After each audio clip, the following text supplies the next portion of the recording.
তোমাদের সময় আরো কিছু বাড়িয়ে দিতাম, কিন্তু আমি প্রত্যেকের মৌত, হায়াত এবং মৌতকে আমি নির্দিষ্ট করে দিয়েছি, হায়াত এবং মৌতকে নির্দিষ্ট করে দিয়েছি, এবং নবী এবং রাসূলদের মাধ্যমে কুরআনুল কারীম দান করেছি, আমি আসমানি কিতাব দান করে তোমাদেরকে আমি সতর্ক করে দিয়েছি। আজ তোমরা আমাকে আবেদন করছো আমি তোমাদের হায়াত বাড়িয়ে দিই, কিন্তু না, আর হবে না, আর হবে না। যার যতদিন হায়াত দিয়েছি আমি ততদিন পৃথিবীতে থাকবে। হায়াত শেষ হওয়ার সাথে সাথে এক সেকেন্ড আগ পেশ করা হবে না।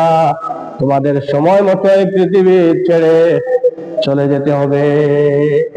যখন তোমাদের সময় শেষ হয়ে যাবে তখন আজরাইল আলাইহিস সালাম তোমাদের সম্মুখে এসে দাঁড়াবেন এবং তোমাদের জান কবজ করবেন, সাথে সাথে তোমাদেরকে আর সময় বাড়িয়ে দেওয়া হবে না। তাই আমার নবী এবং রাসূলগণ তোমাদেরকে সতর্ক করেছেন, পৃথিবীতে থাকা অবস্থায় তোমরা মওতকে স্মরণ করো, আল্লাহকে স্মরণ করো, নবী এবং রাসূলের কথা মান্য করো, আলিম উলামা কেরামের কথা তোমরা মান্য করো, আল্লাহর দিকে তোমরা আসো। কিন্তু তোমরা আসো নাই, এর জন্য আজ তোমাদের আর সময় দেওয়া হবে না। তাই পৃথিবীতে থাকা অবস্থায়, হায়াত থাকা অবস্থায় যত ইবাদত বন্দেগী করা প্রয়োজন ততটুকু করে নাও, কারণ মওত এসে গেলে তোমাদের আর সময় দেওয়া হবে না।